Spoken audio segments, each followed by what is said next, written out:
So hi everybody and welcome to our latest BWD Boardroom live event. The title of today's debate is Developing an Inclusive Culture, and we're very pleased to be joined today by such an illustrious panel.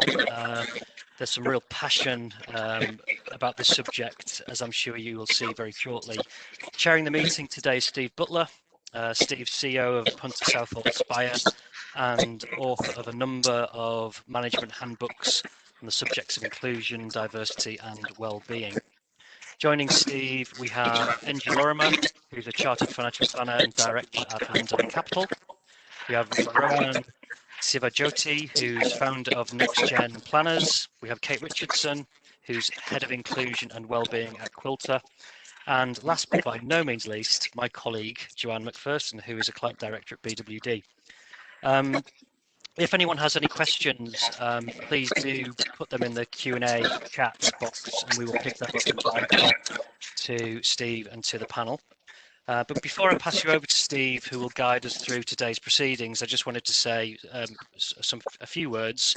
So for those of you who don't know much about BWD, we're a specialist financial services recruitment consultancy, and there's no doubt that over the last few years we've seen inclusion, diversity and well-being move up the agenda from, I think, what was perceived to be quite a fluffy HR subject to a much more serious matter that is much closer to the top of the agenda in many boardrooms across the UK. So has the financial services sector finally woken up to the inequalities that have existed for far too long?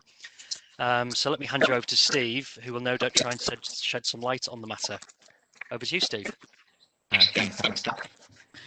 So by way of an introduction, I think it's fair to say that the investment and savings industry is not representative of the population as a whole. I've taken some data from the Diversity Project where they've identified that in London, where the majority of fund managers are based, 18.5% of the population is Asian and 13.3% is black.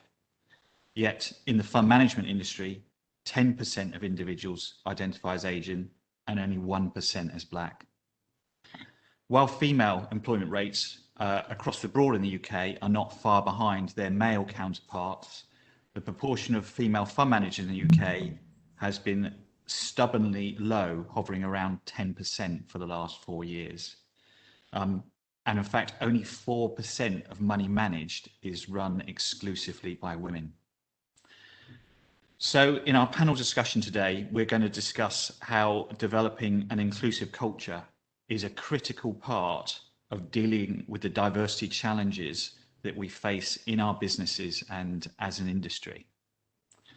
So to kick us off, I have the same question to all the panel members. So I'm going to come to you first, Kate. I wonder if in one sentence you could suggest how you would define inclusion and what that means in the workplace. Yeah, I mean, it's tricky in one sentence, but yeah, I'll try to. So I think it's about creating an environment where everybody can thrive, and the ability to thrive is not just about creating equal opportunity and equal treatment, but it's kind of releasing people from the fear of fitting in, because that's a waste of energy. So for me, I think that when we nail that, we create better organisations, and we also create better services for the communities that we are aiming to serve. Fantastic. So same question, Rohan. Good afternoon, everyone. And I swear there wasn't a memo about Poland next, but I seem to have got some kind of memo with it. In one sentence, inclusion in the workplace, the ability for somebody to feel valued and also have the freedom to provide value. So. Brilliant. Perfect one sentence. Same question to NJ. Yeah, so I thought about this actually quite a bit, because quite often the diversity and inclusion is sort of bundled into one. And I think for me, inclusion within a workplace would be that nobody feels that their progress within the organisation is hindered by their gender, their ethnicity, their sexual orientation, their socioeconomic background, that actually they can just progress in the workplace exactly as they are. Fantastic. And finally then to Joanne. Unmute. Hi everybody. So so I thought about this, and I thought that inclusion is a culture where a varied workforce all comes together. They feel comfortable being themselves, they feel heard, and they feel valued, and in turn they come together to add value to the business and deliver the business needs. Fantastic. And I think from a personal perspective, the only thing I would add to that, it's about creating a culture of trust, because we can do lots of things, but unless people believe and trust, that they're not going to feel comfortable or included, etc. So certainly that's something that's always top of my mind. So let's delve in a bit further. So NJ, what do you see the benefits of creating an inclusive culture? So, I mean, it's quite obvious on one hand, isn't it, that it's the right thing to do. It's the right thing that everybody should have the same opportunities. And quite often I find with these sort of webinars, it can be difficult, or discussions on inclusion and diversity, we're often preaching to the choir. The sort of people that want to get involved in this already know it's the right thing to do. So I think one key success for me out of this would be if we had a message to send to people that aren't quite as on board with all this. And I think the message that I would give them is that diversity and inclusion makes businesses profitable. It's proven time and time again. So McKinsey did a really, really famous study, and I think it'd be good to make it available to anyone that's on the webinar because it's so powerful. And they followed thousands of organisations over 15 countries, including the UK and US, from 2014 to now. And what they have shown is the more diverse the executive team is, the more profitable the business is. Full stop. No excuses, no exclusions. When you control for everything, it's almost linear. The more diverse group of people that you have at the top, the more profitable your business is. And I think that is because when you have a group of people that come from different backgrounds, everybody's solving problems differently. Everyone's coming at problems differently. Everybody will have more creative solutions. And when you put those minds together, there's really nothing that you can't solve. And actually, this report was so eye-opening in that some of the businesses outperformed their competitors by up to 36%, just because they had a more diverse and inclusive culture.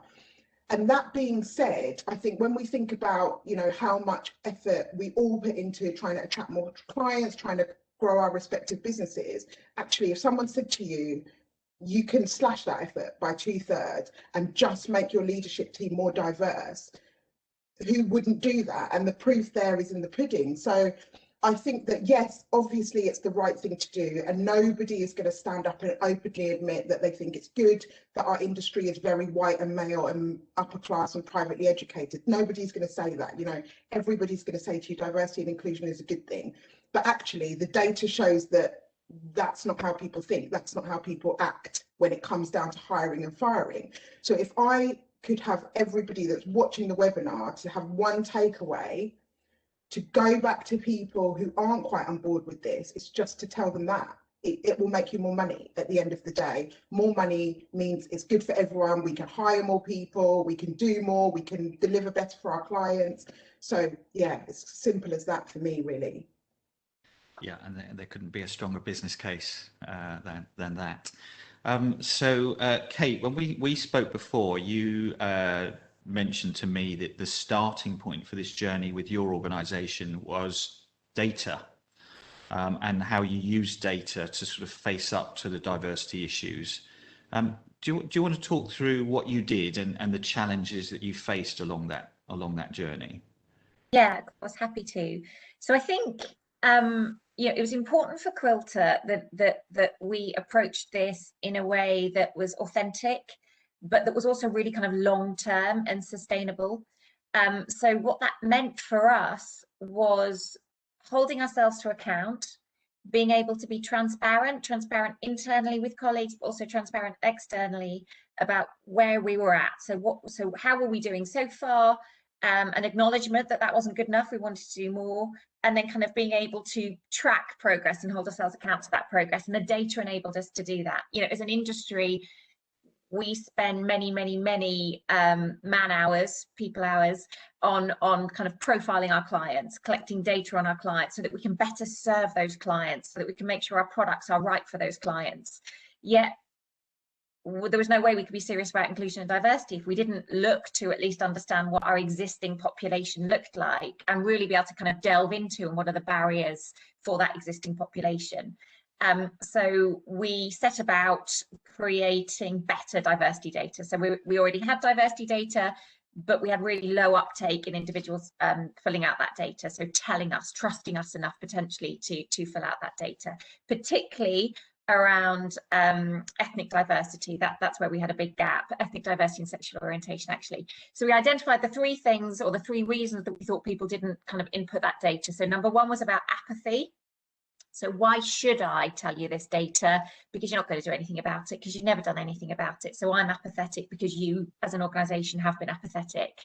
Number two was around, you know, HR systems, for the best will in the world, they're always a bit clunky. The interfaces are always a bit tricky. You have to find time in your working day to kind of get into that system. So that was number two.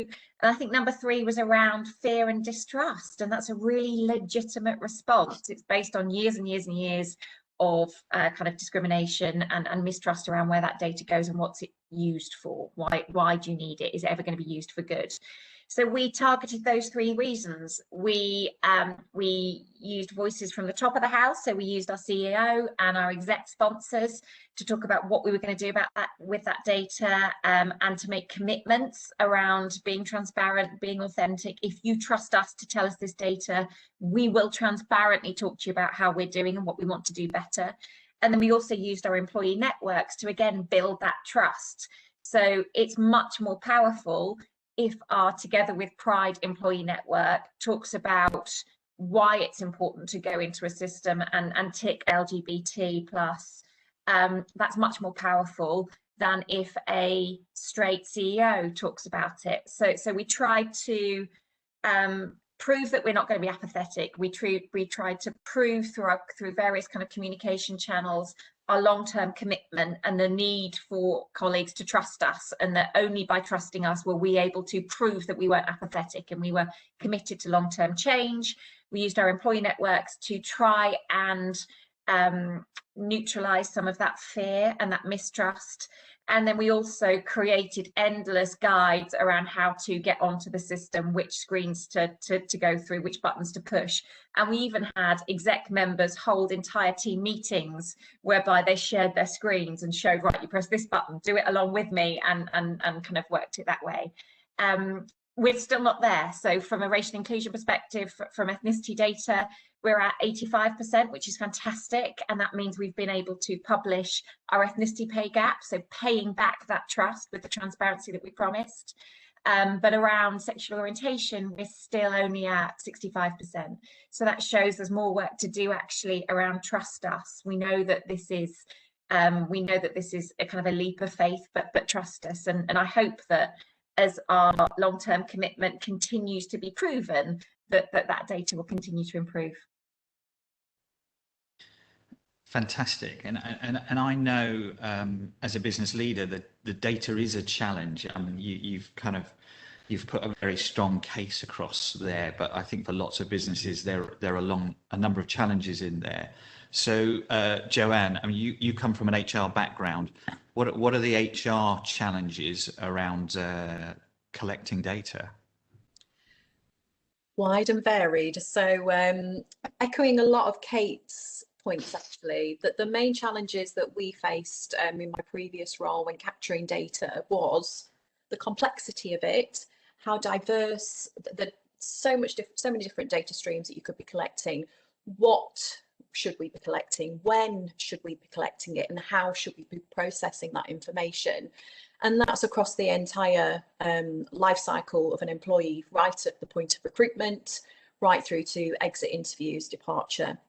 And also the legalities around that, and the fear for the employer, as much as we talk about the fear of people feeling confident that they can share this information, the fear of recourse from the employer's perspective. Can I ask this question?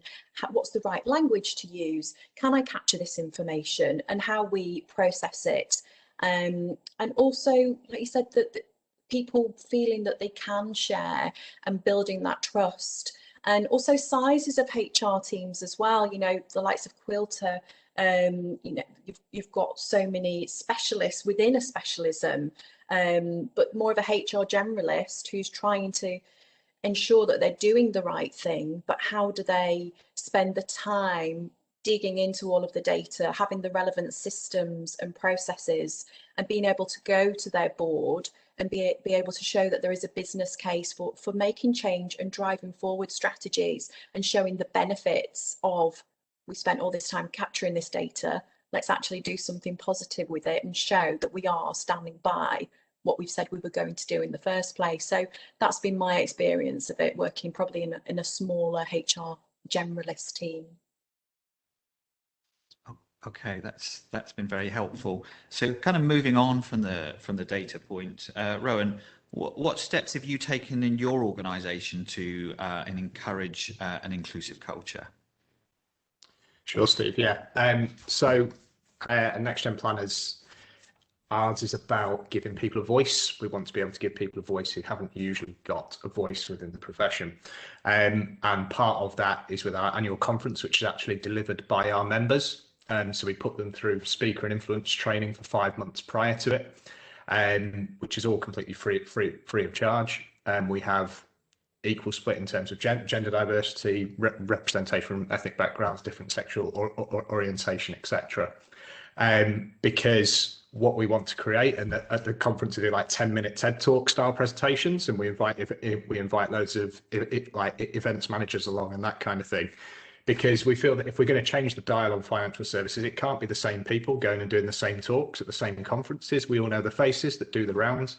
It has to come from within the profession. So by creating the next bunch of content creators over the next 5 to 10 years, so perfect example, 30 speakers last year, 17 of which have already been booked for other gigs.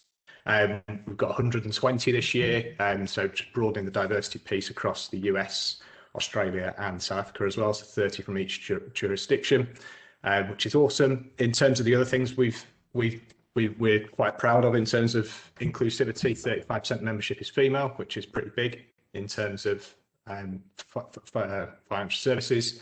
70% of our training contract delegates are female, so massive shift there, which has been amazing.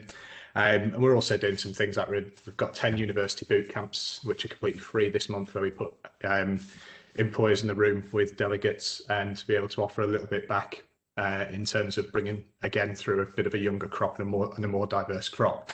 So we hope that we're doing our bit and trying to make it a better profession to be, where effectively people have more people to look up to, more role models, that they can look at and say, hey, they're maybe a bit like me from a slightly different background or whatever it is, and can see themselves in those positions going forward.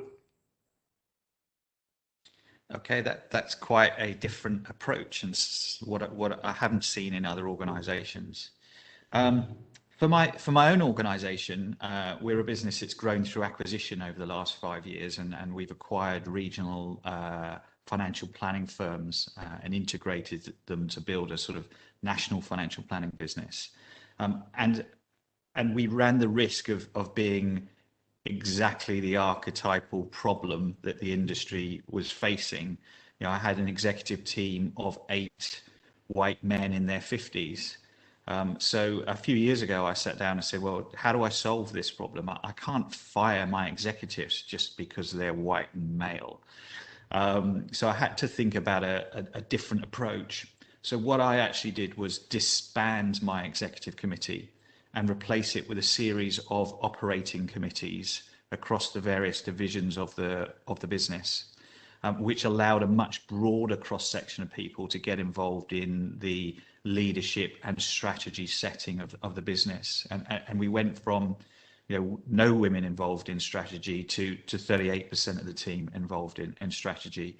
And that one action then set about a cascading effect across the business. And I now have a management team which is 50-50. So I think for myself, data has been a challenge, and it's something I'm still wrestling with. But making a fundamental shift and making it clear to the business the direction of travel has been quite a powerful a way of starting change, and it's always going to be a journey. So obviously, one of the obvious ways we can evolve the diversity of our businesses is through recruitment. So Joanne, thinking about recruitment and to broaden the diversity of the business, what are the challenges that a recruiter faces in conversations with their clients who may be interested in a more diverse recruitment approach? Yeah, so I've been in recruitment for 20 years, and I've seen huge change in that time. We've made significant strides. Sadly, I still do get the odd request, which I obviously have to speak to clients and pull them back into line and make them aware and educate them as to what we're doing going forward from an inclusion and diversity perspective. But we've also worked very closely with a number of our clients from a positive discrimination perspective, where we're trying to focus on improving advisor numbers from females. Some of the data that we've managed to gather over the last 7 years via our surveys, 85% of advisors are typically male. But looking at the paraplanning community, that's more around 50-50 where the advisors tend to come from.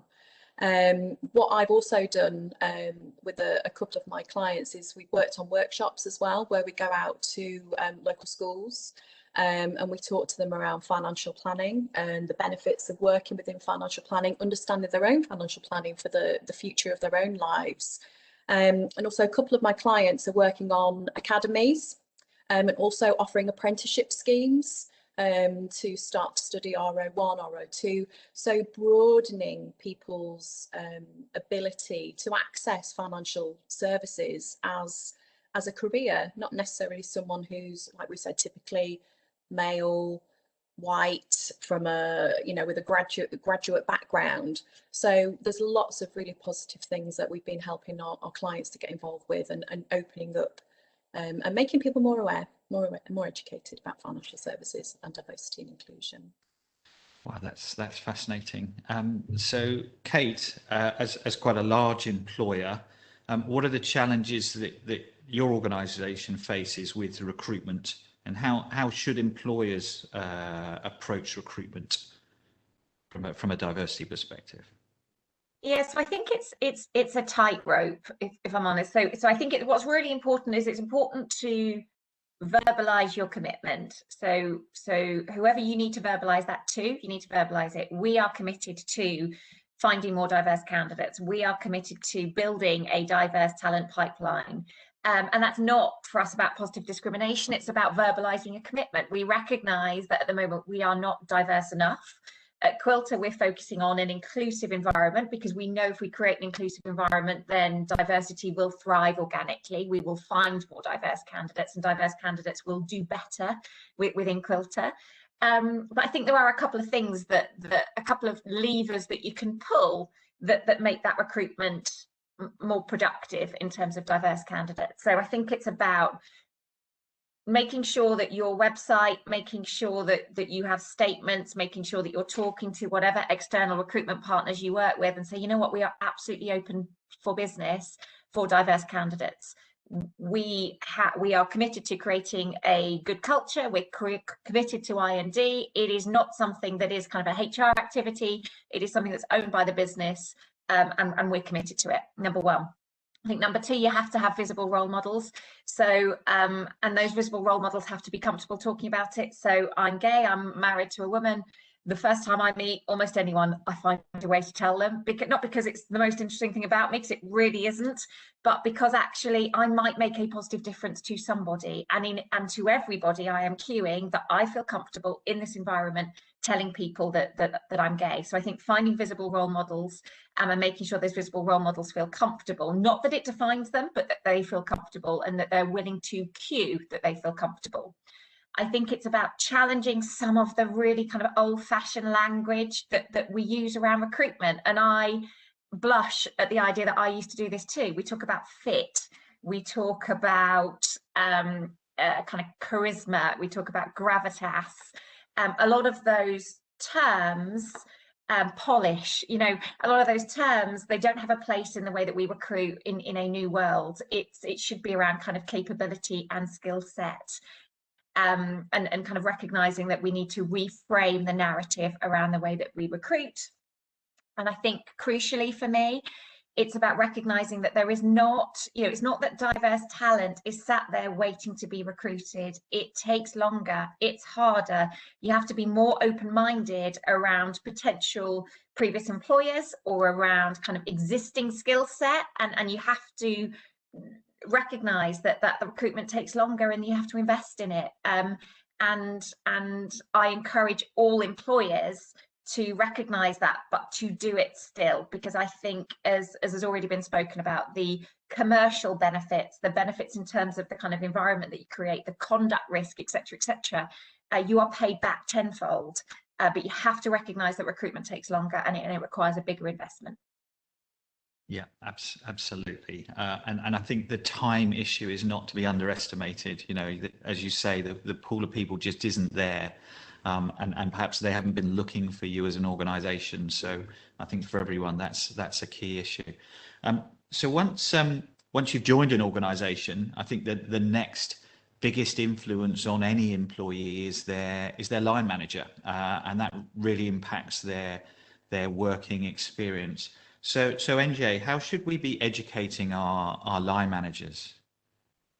So hopefully you can all hear me. I sort of dropped off for a little bit there and I was just having a massive panic. There's builders just outside and I think they're digging up my internet cables. But if you can't hear me, just send me a message. But yeah, good. So with regards to line managers, I think it's probably threefold. There's three things that I would probably encourage. So number one is, I think anybody that has an impact on any individual's career should have some formal diversity and inclusion training. And I don't mean something that's cobbled together to tick a box. I mean something that is maybe brought in by an external stakeholder, somebody that really knows what they're talking about.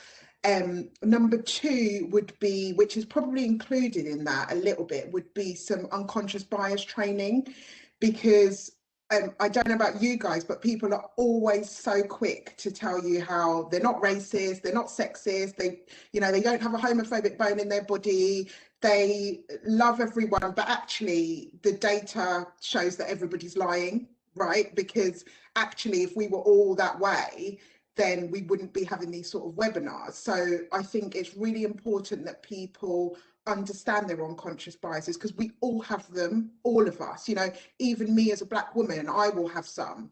And once we can sort of stand up and say, okay, I recognize that train of thought and I'm going to challenge it, only once we get to that point are we going to really be able to treat people equally. So that would be number two. And then I think the last one, and probably the most important one when it comes to interpersonal relationships, is legitimizing and believing people's lived experiences. So time and time again, you see situations where someone might bring up something that, a situation maybe that made them uncomfortable, that was culturally, racially, gender insensitive, and they might be met with, oh, but they didn't mean it that way, or, oh, my interpretation of the situation was XYZ. As managers, we need to stop that. It's not subjective. If somebody comes to you and says, I felt uncomfortable by XYZ, that's a fact. It's not something for you to start debating. So I just think we need to create environments where people can have open, honest conversations and they will be believed and their lived experiences will be taken seriously.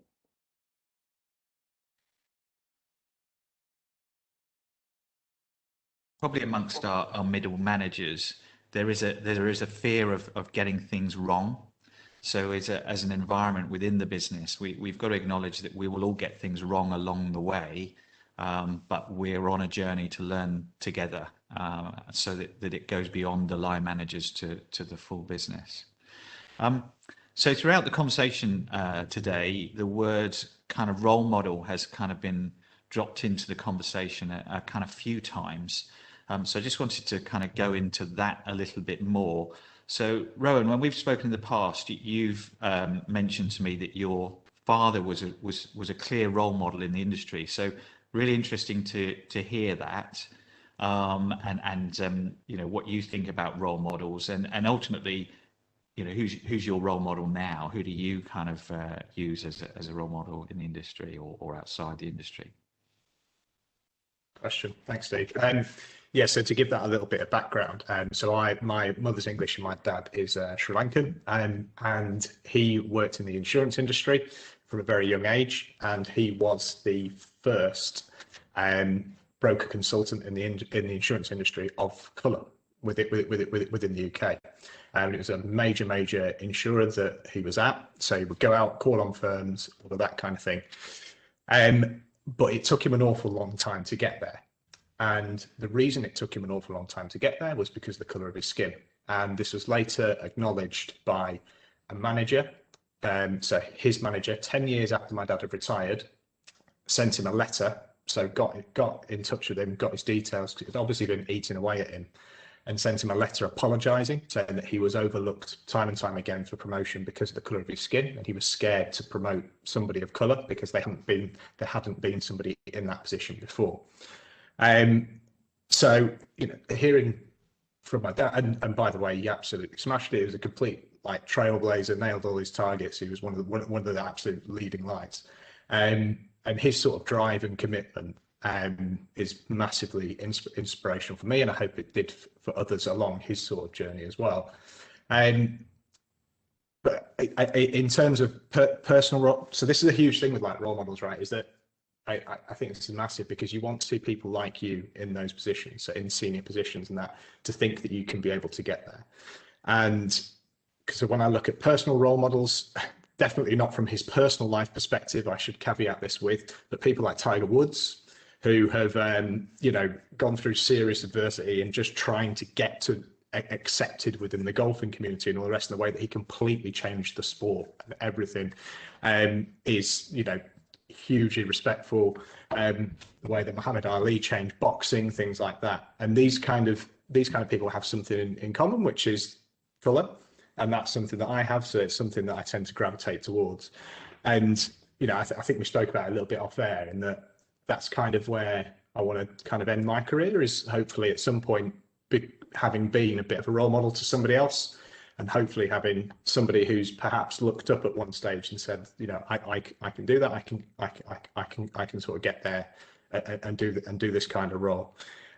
So I just think that the more that we can put people on pedestals and create them as role models is super, but, and this is a heavy caveat, not to the detriment of tokenism and just putting people in a position because they're the sort of token person that has to be there.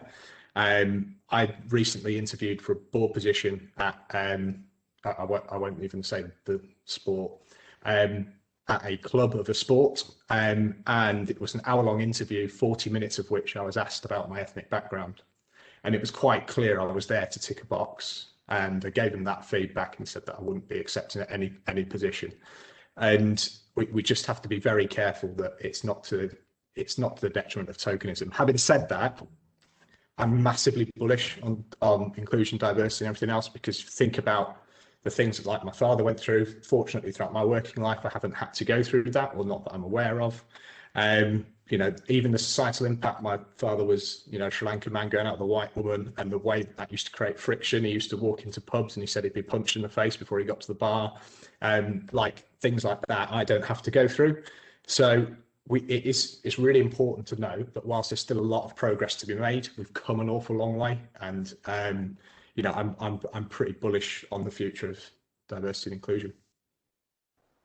Brilliant. Okay, so we've come to the end of the formal part of the panel discussion here.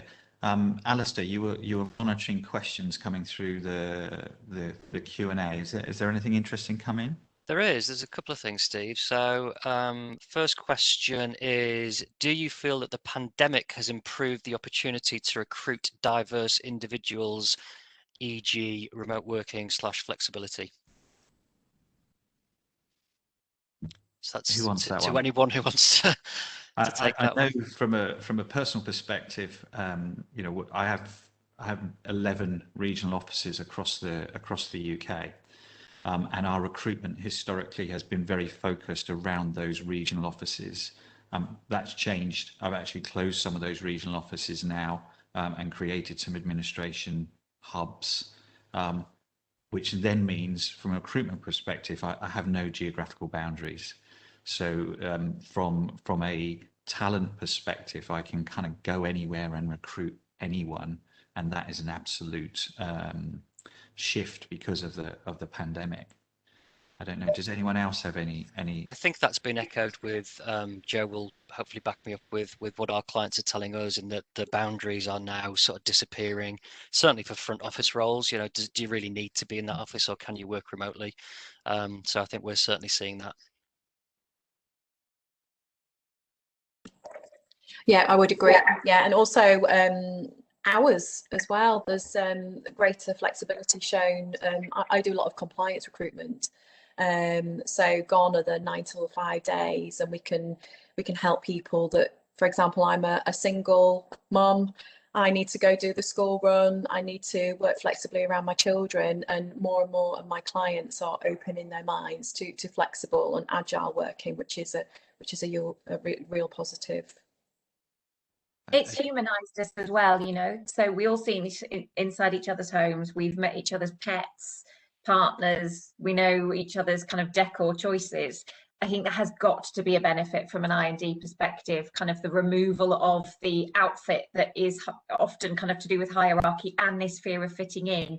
So what colour your shoes are, if you wear a tie, if you wear a skirt suit or a trouser suit, all of a sudden those things seem less relevant because we've become more human, I think, and we need to make sure that we continue that as we return to whatever the normal looks like.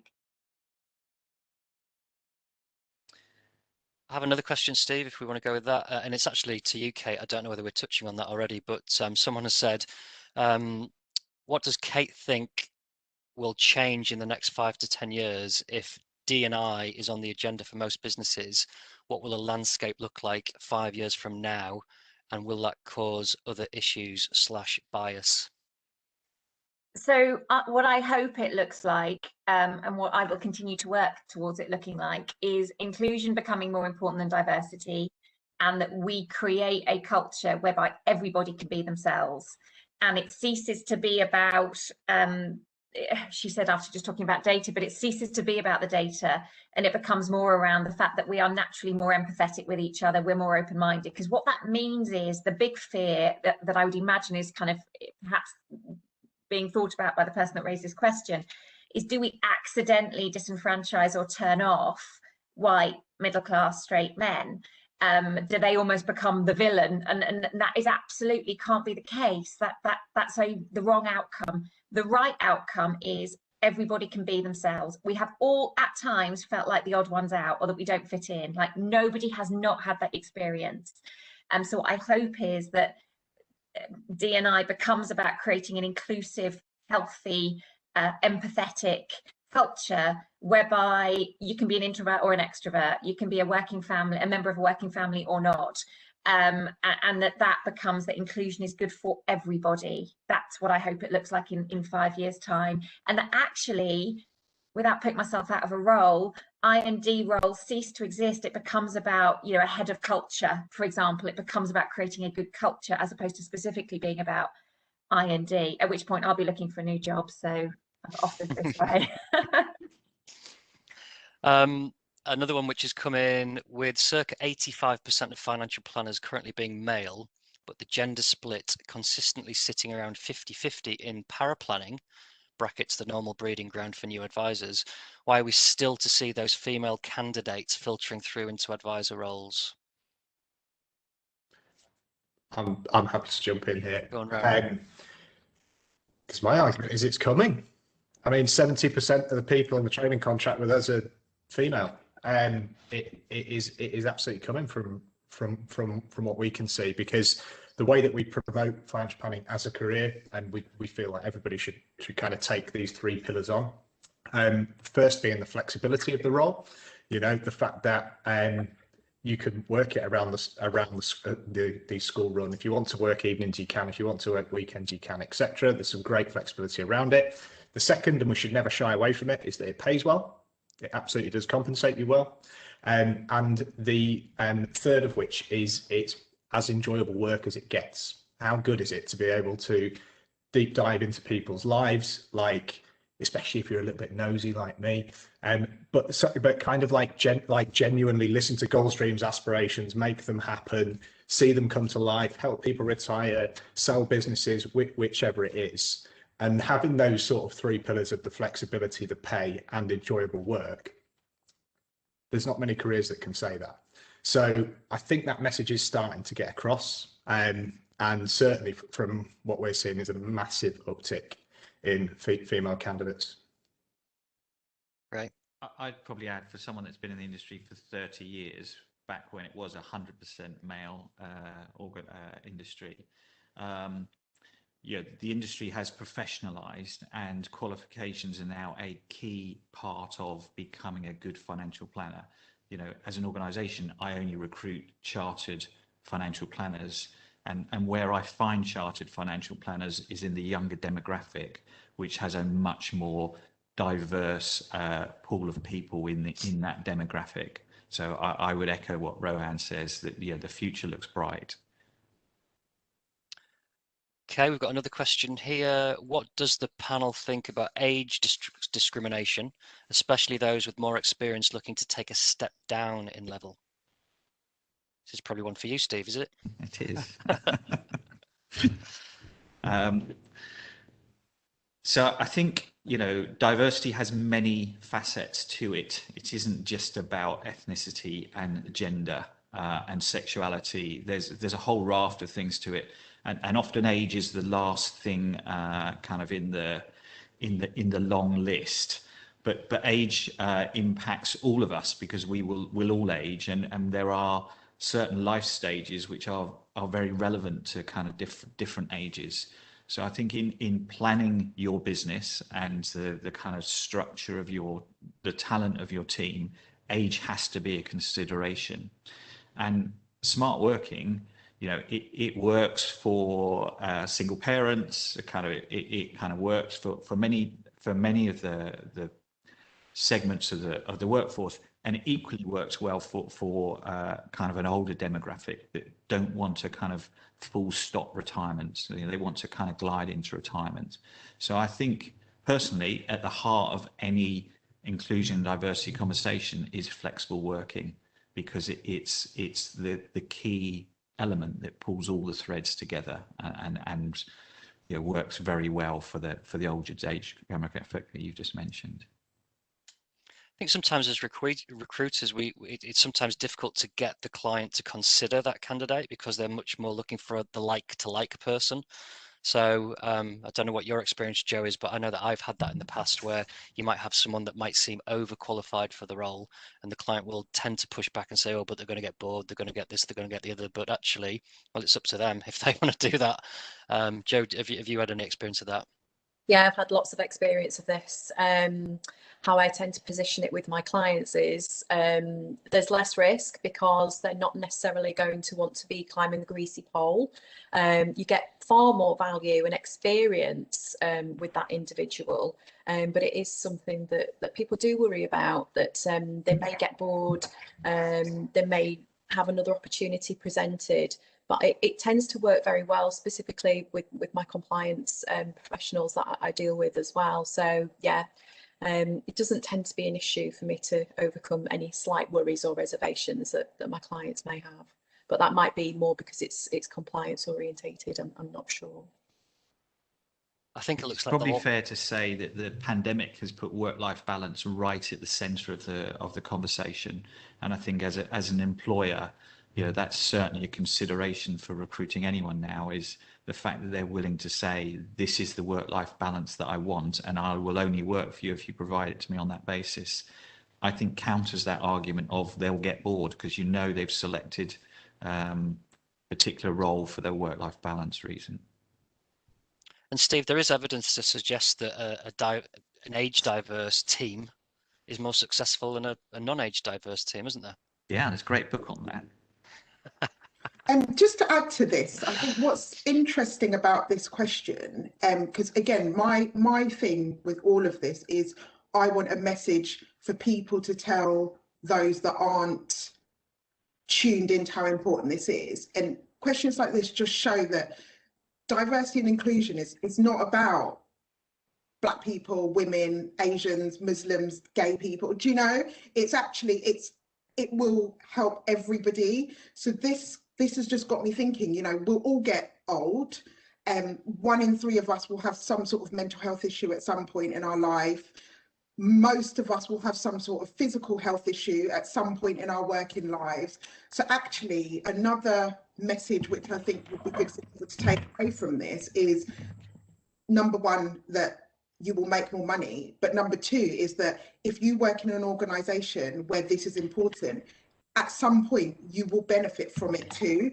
So I don't want people to think that if you're a, white, privately educated, tall man, that this isn't for you. Okay, maybe not now, but at some point in your life it will be. So pay attention.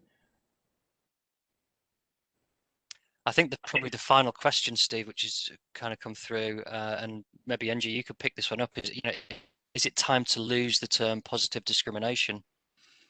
I think the thing with all these terms is everybody thinks about them differently, and who you are and where you come from will affect how you think about it, right? So if you are somebody that has suffered discrimination, it sounds like a good thing. If you're somebody where the system has worked for you, naturally you're going to be resistant to something like that. So I think rather than pitching it as such a binary them and us situation, so positive discrimination as a standalone phrase shows that somebody is losing out.